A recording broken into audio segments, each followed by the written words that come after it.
No, razočaranje mislim, da bo med temi sopotniki precejšnje. To bo tudi precejšen udarc v neko kredibilnost, verodostojnost politično Vladimirja Prebiliča kot tistega, ki je imel aspiracije, da bi bil politični lider. Hotel sem pa samo morda spomniti na eno stvar, oziroma opozoriti.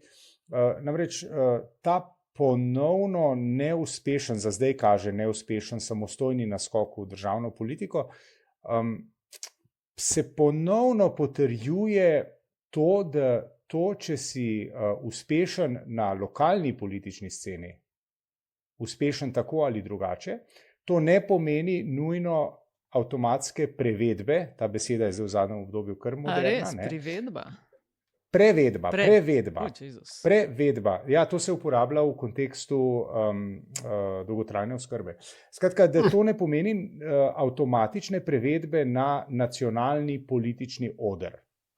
Edini, ki mu je uspelo, pa še to na pol, je bil Zoran Janković, vemo, zmagal je na volitvah, pa potem ne uspel.